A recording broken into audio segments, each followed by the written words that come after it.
is going on, everybody? It is me, the Reverend Raff, joined once again by my good friend Kyle, aka the Beer Buddy. What's going on, y'all? Happy New Year. It is Happy a new New year. Year. It is a new year. We are New officially beer. in 2025, which it hurts my soul to say the year is 2025. man, it just feels wrong somehow. I don't know. But anyway, the grind does not stop. Nope. We are back with some more reaction videos for you guys. Now, look, this time of year, it's pretty nebulous. There's not a lot of bands dropping new stuff around this time of year. So what we're going to do for this batch of reactions for the next few weeks is we are going to be checking out some slightly less time-sensitive stuff. We're going to go, oh, these are some cool things that people either recommended we check out or that we've come across that are maybe a little bit older that we're like, oh, it's not the most super relevant stuff to react to right now. You know, just to kind of dive in, explore, find some fun stuff, basically. So with that said, now I mentioned the grind doesn't stop earlier, and that was not intentional, but it's very appropriate language because we have today we are reacting to one of the I don't know how many grindcore grind death bands are coming out of India, but we have an Indian grind death band called Gutslit. Yes. They've been around for a while now, coming on almost 20 years.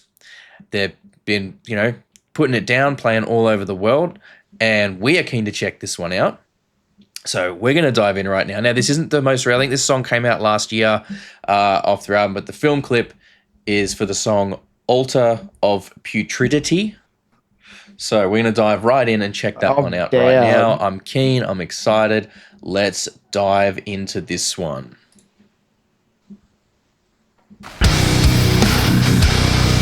Ooh. That guitar tone. Oh, that's funky.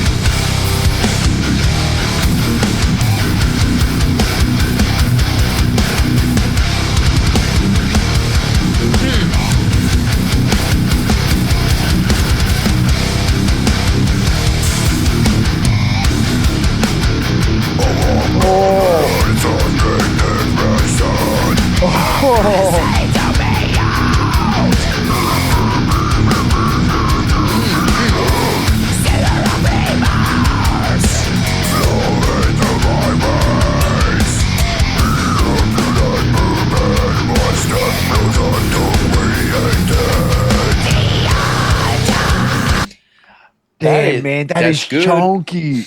That is chunky. Yeah, man.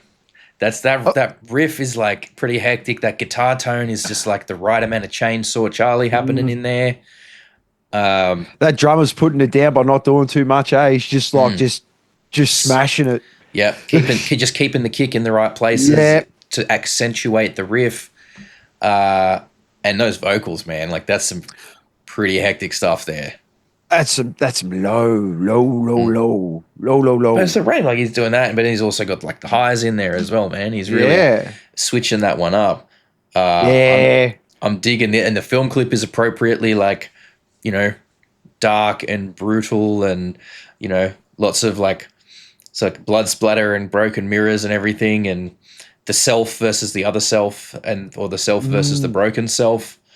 Yeah, man, I'm digging it. I have heard of this band. I have heard the band named Gutslit before, but I don't think I ever got around to actually checking them out previously. Okay. So, yeah.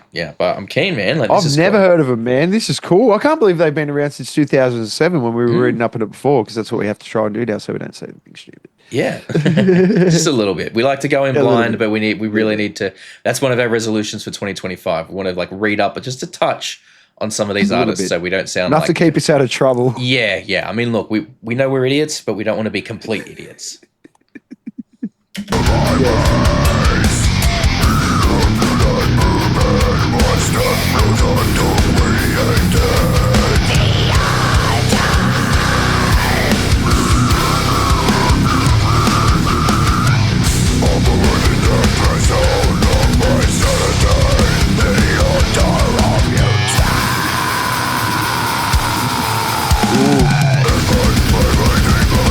There it is. That's what I was waiting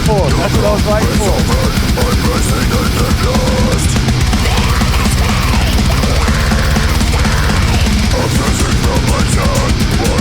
On the right.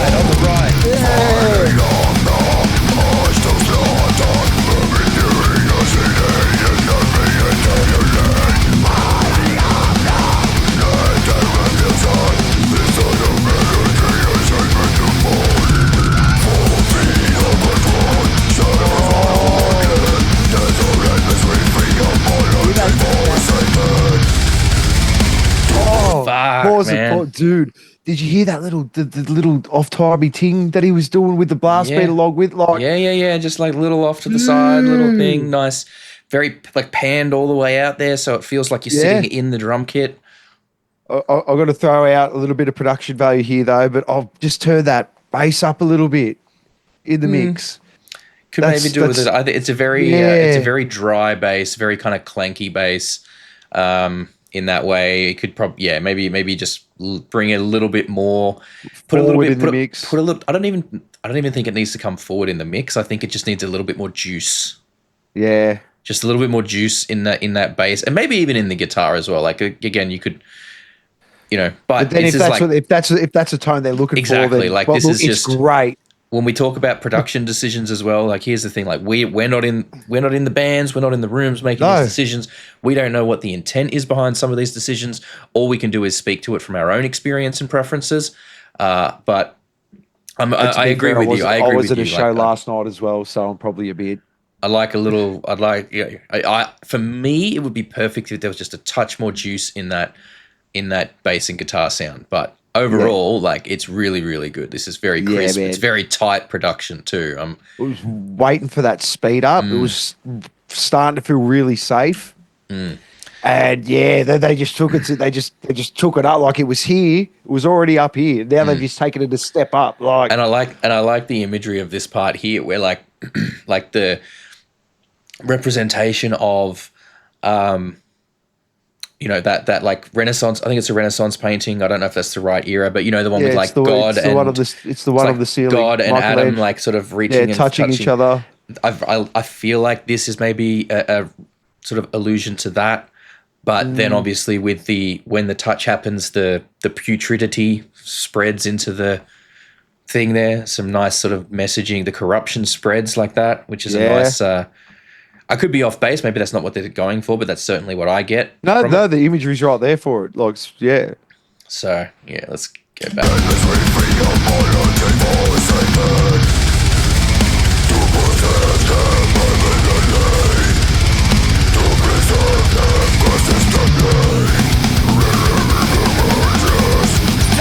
I love it.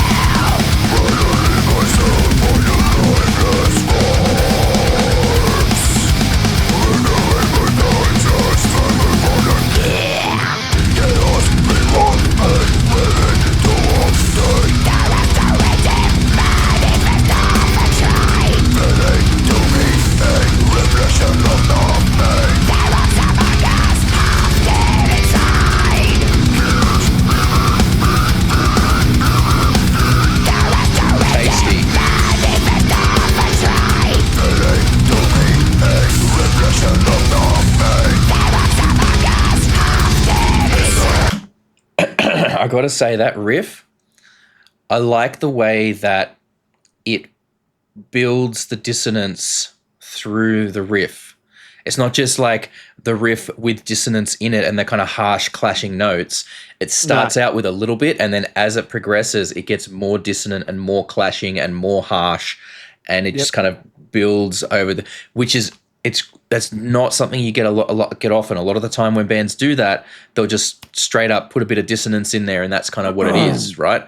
But the way that builds it across the riff is a really, really nice touch. It's not something you get all the time. It isn't, especially with this style of music too, because you want that dissonance there. But when you build into it, it creates a lot more. Well, it's a great way to inject some, a lot of some like melody and musicality into a genre that's often very brutal and often is trying to be with like the least amount of musicality in there as possible. Like it tends to be a very harsh, like rhythmically, and production wise, but that can sometimes, not all the time, but a lot of the time bands can in the pursuit of that, they lose a certain degree of the melody and musicality underneath it. And I'm sure that's like part of why it sounds so harsh and brutal a lot of the time. But that was a really nice balance and a nice way to sort of combine the two, like some musicality back into it.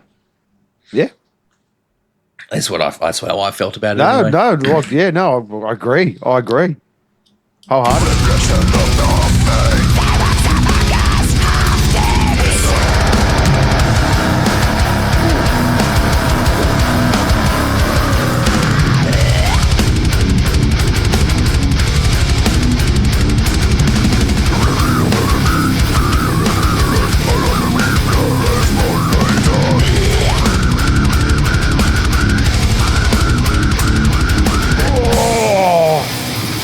Oh, here you go.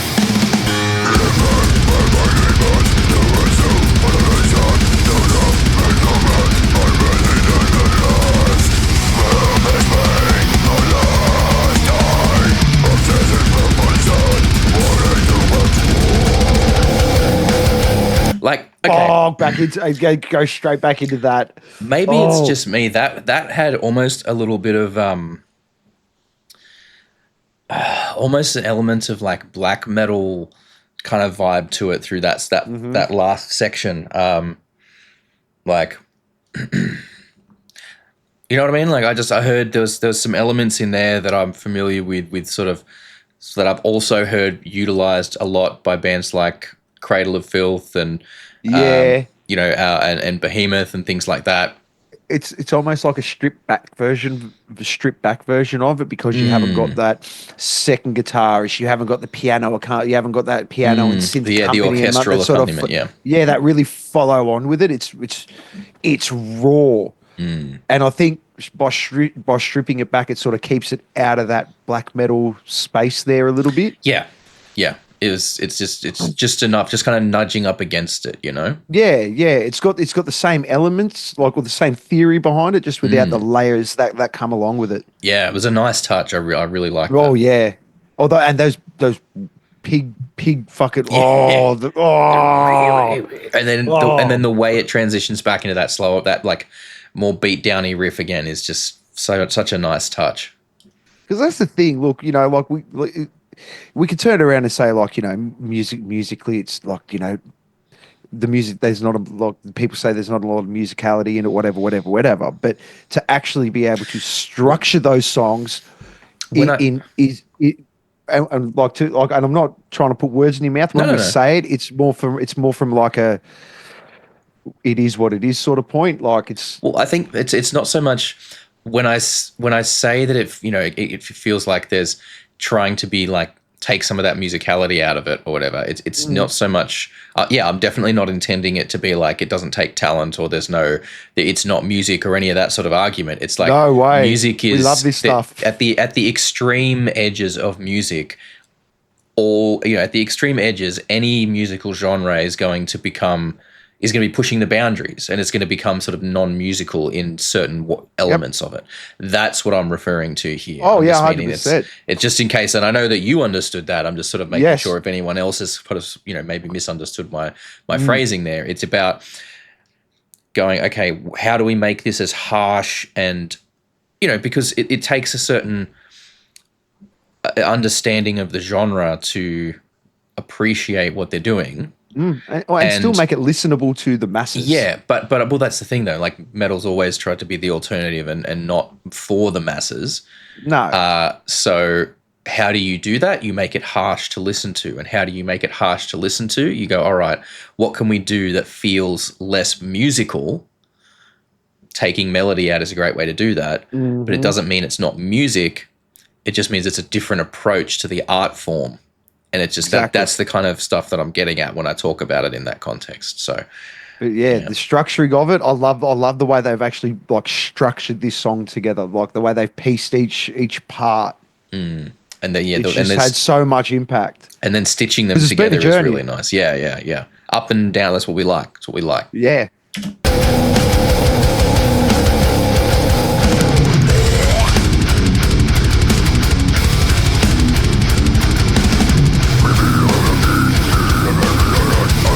I don't need it.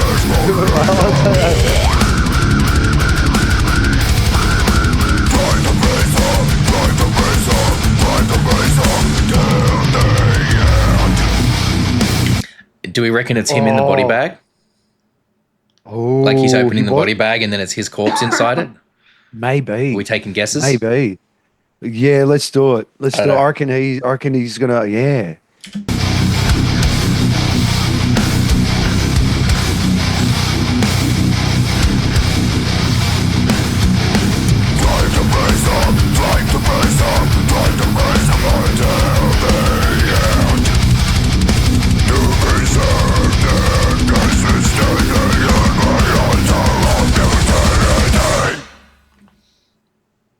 There we go. You called it. You called it.